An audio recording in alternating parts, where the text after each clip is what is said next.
Magandang gabi po sa inyong lahat, lungsod ng Lipa. Pasensya na ho. May naalala lang ho akong kwento po. Ikwento ko lang ho ng konti. Nandine sa Plaza Independencia, nung ako po ay totoy pa. 8 years old po ako noon at kampanyahan din noon. At kasama ko ang aking mga magulang din sa plaza. So, nasa likod lang ako noon, sa likod ng stage. At nakikita ko yung mga kandidato, tatalumpate, at ito rin po ang speech ng aking mga magulang nagsasalita. Pero sa totoo lang ho, hindi ko po iniintindi yung speech nila dahil alam ko pagkatapos nila mag-speech, lalabas yung Viva Hot Day. Pero pasensya na ho, wala akong Viva Hot Day sa iyo. Pagkagaan niya lang po ako. Binanggit ko lang po ang kwento na yan kasi nakakatuwa naman ho ang inyong pinagsamahan kasama ho ang aking magulang. At gusto ko lang rin po magpasalamat sa inyong lahat sa tiwala, suporta at pagmamahal ipinagkaloob niyo sa aking pamilya sa loob ng 33 na taon. Maraming salamat po sa inyo. Sinamahan niyo ho ang aking ama, si Secretary Ralph Recto, nung siya po ay naging congressman, hanggang siya po ay naging senador. At sinuportahan naman niyo ho ang aking ina, si Governor Vilma Santos Recto, nung siya po ay naging mayor, governor at congresswoman. At ngayon naman ho, ako po ay nandine sa inyong harapan. Nalambing lang ho, humihingi ng inyong tulong at suporta. Maraming salamat po. Alam mo, bibigyan niyo po ako ng pagkakataon na makapaglingkod at makapagserbisyo ho sa inyo. Nakikinig po ako sa inyo dahil ako ang magiging boses niyo sa Kongreso. Nais ko rin po ipagpatuloy ang mga programa at proyekto ng aking mga magulang. Lalong-lalo na ho ang kanilang Hearts program. Iisa-isayin ko lang po ng mabilis. H, Health, Kalusugan. E, Edukasyon. A, Agrikultura. R, for Roads and Infrastructure. T, Turismo at Teknolohiya. S naman ho, Seguridad at Social Services. Pero gusto ko lang po bigyan ng diin ang dalawang advokasya na malapit ho sa aking puso. Ang kalusugan at ang edukasyon. Dahil naniniwala ho ako na ang quality healthcare and quality education should be free and accessible for all. Ang kalusugan ho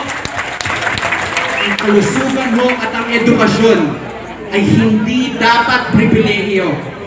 Ito po ay dapat karapatan ng bawat Pilipino. Salamat lang. Alam niyo naman ho siguro na ang pangunahing trabaho ng isang congressman ay magpanukala at gumawa ng mga batas.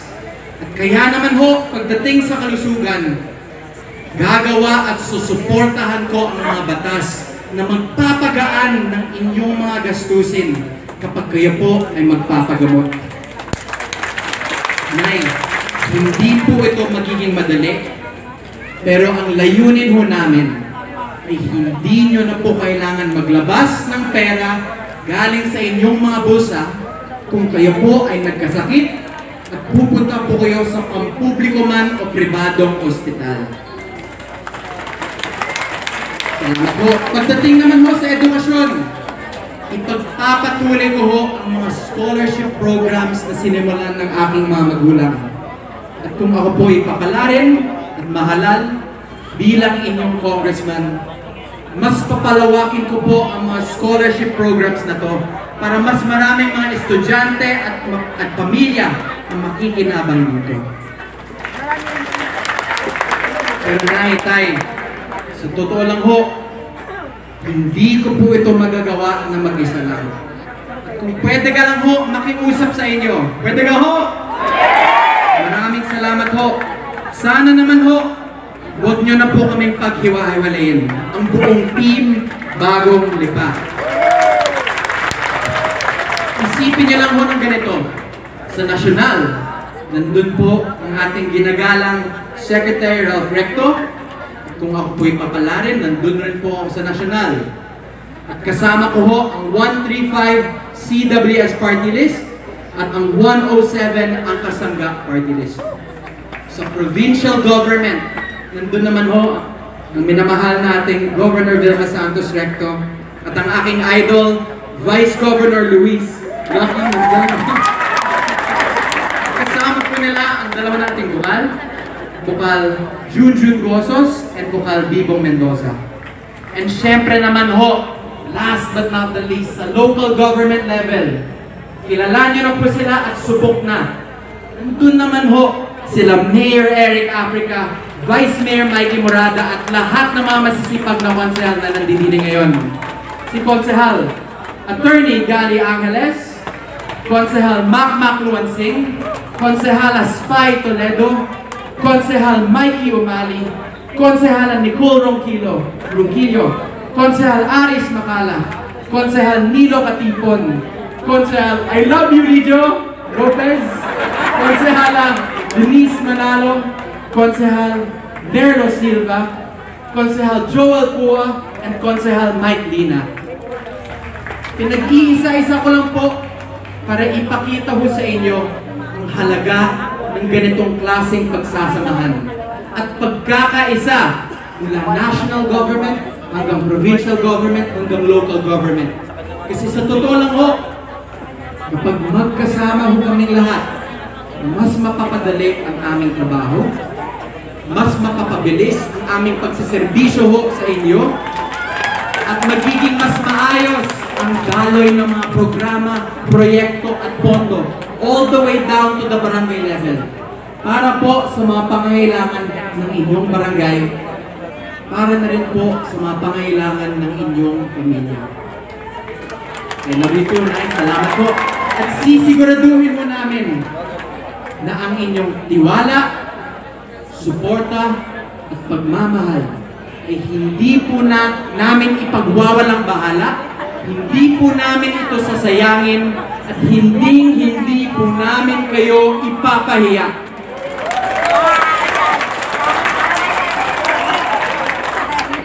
Muli, ako po si Ryan Christian Santos Recto.